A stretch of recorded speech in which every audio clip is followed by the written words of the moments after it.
Washington has prepared a real trap for the Ayatollah regime in Tehran.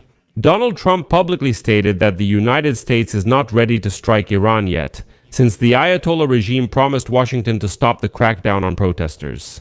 And there are even reports that Arab countries persuaded Trump not to attack Iran. But in reality, what is happening in the region suggests the opposite. Right now, the Pentagon is moving an aircraft carrier strike group from the South China Sea to the area of responsibility of the United States Central Command, which includes the Middle East. Among the ships sent to the shores of the Middle East are the aircraft carrier United States ship Abraham Lincoln, an attack submarine, and several other vessels.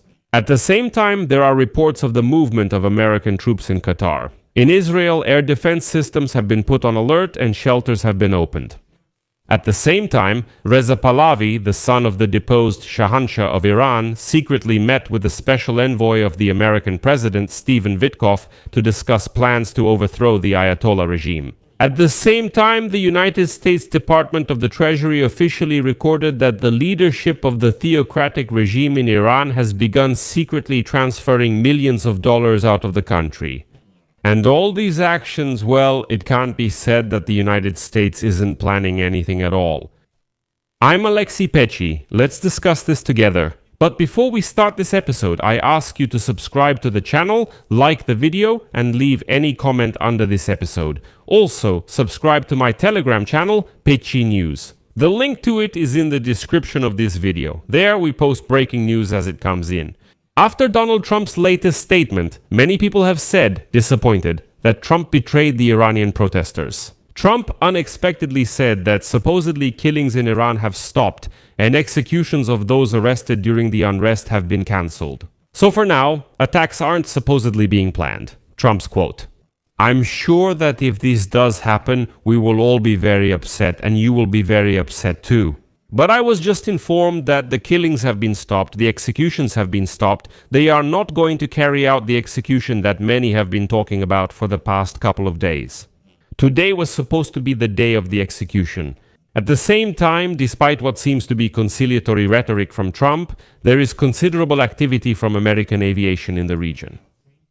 At least 6 tanker aircraft headed for Al Udeid Air Base in Qatar on the night of January 15th. The last time this activity was seen was before United States forces attacked Iran's nuclear facilities. In addition, right now the Pentagon is moving an aircraft carrier strike group from the South China Sea to the area of responsibility of United States Central Command, which includes the Middle East. Among the ships that have headed to the shores of the Middle East are the aircraft carrier United States ship Abraham Lincoln, an attack submarine, and several other ships. The movement of the group may take about a week. The Pentagon ordered the deployment of the carrier group amid rising tensions between Washington and Tehran. In Iran, let me remind you, mass protests are still ongoing, although unfortunately not as intense as before. Nevertheless, United States President Donald Trump has repeatedly threatened the authorities of the Islamic Republic that he will launch a series of strikes if they continue to suppress the protesters' demonstrations. This responds to those claiming the United States can't attack Iran because all its troops are in Venezuela. But now the aircraft carrier Lincoln is still heading to the Middle East. It is reported that Trump is demanding the military to quickly and decisively overthrow the regime, Ayatollah. They say that it's enough to strike hard once so that they won't be able to recover, but Trump's advisors fear that the Ayatollah regime is not so easy to overthrow. That's why it is reported that Reza Pahlavi, the 65-year-old son of the Shahanshah of Iran who was overthrown in 1979 and who lives in exile in the United States, secretly met with the United States President's special envoy, Stephen Witkoff. And during the negotiations, Pahlavi presented the Americans with a plan for organizing the transfer of power after the overthrow of the Ayatollah's regime, and Pahlavi himself has already publicly stated this. And now I will quote him. "This project, which I am leading, is a roadmap for Iran's economic recovery and its reintegration.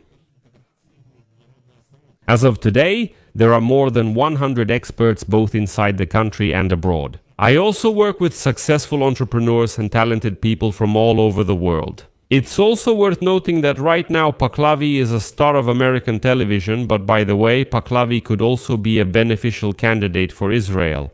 Why is that?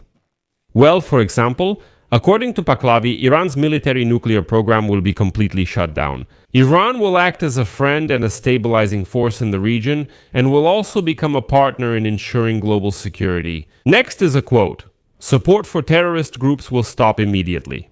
A free Iran will cooperate with regional and global partners in combating terrorism, organized crime, drug trafficking, and extremist Islamism." Besides the nuclear issue, Pahlavi promises a radical shift in foreign policy, particularly in diplomacy. Relations with the United States will be normalized, and most interestingly, Pahlavi's plan includes the official recognition of the State of Israel. Iran will seek to expand the Abraham Accords. In addition, Pahlavi promises a complete end to the financing of terrorism. That is, all these proxy forces throughout the region, and this resolves a whole range of security issues in the Middle East region. In the end, Pahlavi stated that his plan is not just a dream, but a concrete path to stability that benefits not only Iranians, but the entire international community. Next, here's another quote from him.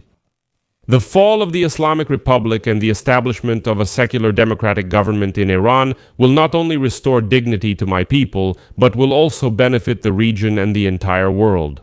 A free Iran will become a force that promotes peace, prosperity, and partnership." But even against this backdrop, a bold statement was made by the Federation's minister, the head of United States Finance, Scott Bessent. I'll just quote him directly.